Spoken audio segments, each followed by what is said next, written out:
আসসালামু আলাইকুম। কেমন আছো সবাই? আশা করি ভালো আছো। আজকে আমরা বাংলা লেখার যে দ্বিতীয় ক্লাস, সেই দ্বিতীয় ক্লাসটা দেখব। আমরা আজকে দেখব যে কিভাবে আমরা যে আমাদের যুক্ত বর্ণগুলো লিখতে পারি। গতদিনে আমরা আলোচনা করছি আমাদের যে স্বরবর্ণগুলো ছিল, আমরা স্বরবর্ণগুলা কিভাবে লিখব এবং তার সংক্ষিপ্ত রূপ এবং পূর্ণরূপ যেগুলো ছিল, সংক্ষিপ্ত রূপ থেকে পূর্ণরূপে রূপান্তর করার জন্য যে সিস্টেম ছিল বা পদ্ধতি ছিল, সেগুলো আমরা দেখে আসছি। আজকে আমরা দেখব যে কিভাবে আমরা যুক্ত যে বর্ণগুলো আছে এই বর্ণগুলো আমরা কিভাবে লিখব। আর হ্যাঁ, তোমরা যারা আমাদের চ্যানেলে নতুন, অবশ্যই চ্যানেল সাবস্ক্রাইব করবা আর লাইক করবা। তোমাদের কোনো কিছু জানার থেকে অবশ্যই কমেন্ট বক্সে লিখবা।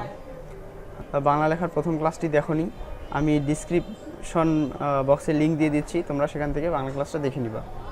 ঠিক আছে, তো চলো শুরু করা যাক।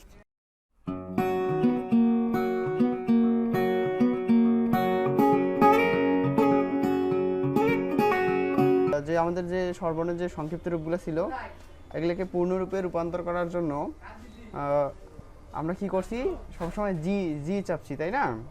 তাহলে ঠিক একইভাবে আমরা যদি কোনো বর্ণ যুক্ত করতে চাই, ধরো যে আমরা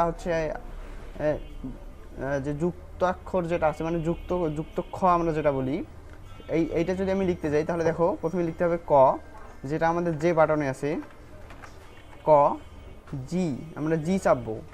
তারপরে এখানে এনটা আমরা চাপবো শিফট চেপে ধরে। তোমরা এনে লক্ষ্য করো, দেখো যে এনে দুইটা বর্ণ আছে, একটা নিচে স এবং উপরে মূর্ধন্য স।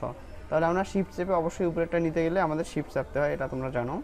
দেখো আমাদের যুক্তক্ষ হয়ে গেল। ঠিক আছে, তাহলে দেখো আমরা যদি কি করতে চাই, আমরা যদি যুক্ত করতে চাই, তাহলে দেখো আমাদের কি করতে হবে, প্রথমে ক, তারপরে প্লাস, আমি এখানে জি জি চাপবো। ঠিক আছে, জি চাপলে আমাদের হসন্ত আসবে। ঠিক আছে, এই যে এরকম হসন্তটা আসবে, প্লাস আমাদের মূর্ধন্য স। এগুলো যদি আমরা একসঙ্গে চাপি, তাহলে আমাদের কি আসবে, যুক্তক্ষ আসবে। ঠিক আছে, তাহলে দেখো ক জি অবশ্যই আমরা শিফট চেপে এন চাপ দিব, শিফট চেপে এন চাপ দিলাম, এই যে দেখো যুক্তক্ষ হয়ে গেল। ঠিক আছে, এবারে যদি আমরা হয় ম লিখি, তাহলে হ, তারপরে চাপতে হবে জি, তারপরে চাপতে হবে ম, মানে এগুলো তিনটাই একসঙ্গে। মনে রাখবা, কখনোই স্পেস দেওয়া যাবে না।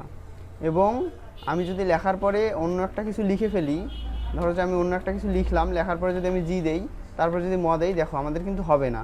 ঠিক আছে, তো অবশ্যই তোমাদেরকে খেয়াল রাখতে হবে, হ, তারপর জি, তারপর ম, অবশ্যই একসঙ্গে, মানে একটার পর একটা, এর মাঝখানে কোনো কিছু ঢোকানো যাবে না, কোনো কিছু লেখাও যাবে না।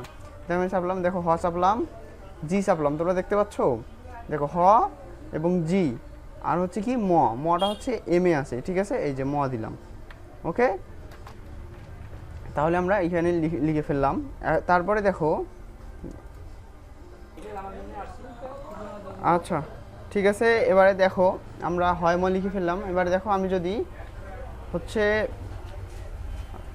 যদি এবারে ইষ্ণ লিখি, ইষ্ণ, তাহলে অবশ্যই শিফট চেপে এন, জি, তারপর অবশ্যই শিফট চেপে বি, তাহলে এটা ইষ্ণ। তাহলে মূর্ধন্য স জি, মূর্ধন্য স জি, শিফট চেপে মূর্ধন্য।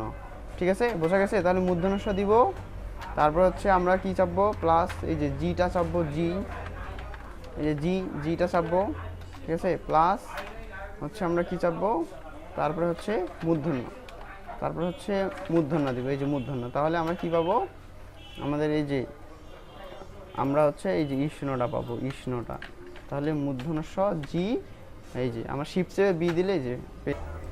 তো আমরা যখনই যুক্তাক্ষর লিখবো, তখনই অবশ্যই আমাদেরকে জি প্রেস করতে হবে। ঠিক আছে, এবার দেখো আমরা গঞ্জ লিখতে গেলে যে ইও এবং জ, এই দুইটা সমন্বয়ে আমাদের আসে যুক্তাক্ষরটা। তাহলে দেখো ইও লিখবো, তারপর অবশ্যই আমাদের কি জিটা থাকতে হবে। দেখো জি, হ্যাঁ, জিটা অবশ্যই আমাদেরকে দিতে হবে, জি প্রেস করতে হবে। তারপরে জ, তাহলে জ, দেখো আমরা এখানে পাচ্ছি, দেখো ইও লিখলাম, ইও অবশ্যই আই এ আছে, বুঝছো? আই আছে তোমরা এটা শিফট চেপে ধরে, অবশ্যই বাম হাতে শিফটে চেপে ধরে তোমরা যখন ইংলিশ লিখছো তখন তোমরা যেভাবে লিখছো ঠিক একইভাবে তোমরা কিবোর্ডটা ইউজ করবা, ঠিক আছে? তাহলে আমরা ইউ লিখলাম, তারপরে অবশ্যই জি চাপতে হবে। দেখো জি চাপলে একটা হসন্তর মতো আসলো। এরপরে যদি স্পেস দেই, স্পেস দেওয়ার পরে দেখো আমি স্পেস দিলাম, দেওয়ার পরে আবার ব্যাক স্পেস দিলাম, দেওয়ার পরে দেখো আমি জি চাপতে মানে জ দিলাম, দেখো একখানে হচ্ছে না, মানে যুক্তাক্ষর হচ্ছে না। কেন হচ্ছে না? কারণ হচ্ছে আমাদের ইও তারপরে জি চাপার পরে যদি স্পেস আসে তাহলে হবে না, এটা তোমাদের মাথায় রাখতে হবে। যখন স্পেস যদি হঠাৎ করে পড়েও যায় তখন তোমাদেরকে এগুলো কেটে দিতে হবে। অবশ্যই এর মাঝে কোনো স্পেস বা কোনো কিছু আসলে কিন্তু যুক্তাক্ষর হবে না, এই বিষয়টা মাথায় রাখবা। তাহলে দেখো ইউ লিখলাম, জি লিখলাম, জ দিলাম, ঠিক আছে? আমাদের ইউ আছে না, ইউএতে হচ্ছে জ আছে, এটা নিচে এমনিতে স্বাভাবিকভাবে প্রেস করলে চলে আসবে, ঠিক আছে? তারপরে এবারে দেখো, এবারে যদি জ দেই, জ তারপর হচ্ছে প্লাস, আমাদেরকে অবশ্যই জিটা লিখতে হবে। অবশ্যই আমাদেরকে জিটা লেখার পরে তারপরে হচ্ছে আমরা কি করব, যে ইও অবশ্যই শিফট ধরে আই আছে, এটা দেওয়ার পরে আমাদের তোমরা হয়তো বুঝে গেছো, আমি আর এতগুলো দিচ্ছি না। তাহলে জ জি ইও যদি আমরা চাপ দিই, দেখো আমরা এটা পাবো। তাহলে এখানে হচ্ছে আমরা যদি জ্ঞান লিখি, তারপর হচ্ছে বিজ্ঞান, হ্যাঁ এই ক্ষেত্রে আমাদের এগুলো কাজে লাগবে, ঠিক আছে? ঠিক একইভাবে আমরা যতগুলা আমরা যুক্তাক্ষর লিখতে চাই আমাদেরকে প্রত্যেকটাতে হচ্ছে জি চাপতে হবে, ঠিক আছে? এখন যদি আমরা লিখি ইও জি চ, যেটাকে আমরা 9 চ বলি, ঠিক আছে? তাহলে প্রথমে ইও চাপতে হবে, জি চাপতে হবে, তারপরে হচ্ছে চ, দেখো চ, ঠিক আছে? তাহলে আমাদের এটা আসবে। তাহলে ইও তারপরে অবশ্যই আমাদেরকে কি জি চাপতে হবে, তারপরে তার সঙ্গে হচ্ছে চ, তাহলে হচ্ছে চ, ঠিক আছে? এটা যদি আমরা একসঙ্গে লিখি তাহলে ইও জি চ, ঠিক আছে? এইভাবে আমরা যতগুলা যুক্তাক্ষর লিখতে চাই আমাদেরকে অবশ্যই জি প্রেস করতে হবে। ক এবং ক যদি আমরা যুক্ত করতে চাই তাহলে ক জি ক, ঠিক আছে? তারপরে দেখো আমরা যদি ময়ের সাথে ম যুক্ত করতে চাই তাহলে ম জি ম, ঠিক আছে? তাহলে এরকম, মানে আমরা যদি সোজা কথায় কোনো যুক্ত বর্ণ লিখতে যাই অবশ্যই আমাদেরকে জি চাপতে হবে। তাহলে দেখো আমি লিখলাম ক জি মূর্ধন্য ষ, তাহলে হলো ক্ষিয়, ঠিক আছে? যেমন হচ্ছে আমরা যদি লিখি কক্ষ, তাহলে ক জি, তাহলে মূর্ধন্য ষ, ঠিক আছে? তারপরে দেখো আমরা যদি লিখি ইও জি জ, তাহলে আমরা যদি লিখি গঞ্জ, তারপর হচ্ছে লিখবো আমরা জ জি ইও, তাহলে এইখানে যদি আমরা লিখি জ্ঞান বা বিজ্ঞান, হ্যাঁ এই যে, ঠিক আছে? এইভাবে তোমরা প্রত্যেকটা যুক্তাক্ষরে প্র্যাকটিস করবা, তাহলে মনে থাকবে। আশা করি বুঝতে পারছো। আমাদের বাংলা লেখার তৃতীয় পর্বের ক্লাস দেখার আমন্ত্রণ জানিয়ে এখানে শেষ করছি। খোদা হাফিজ।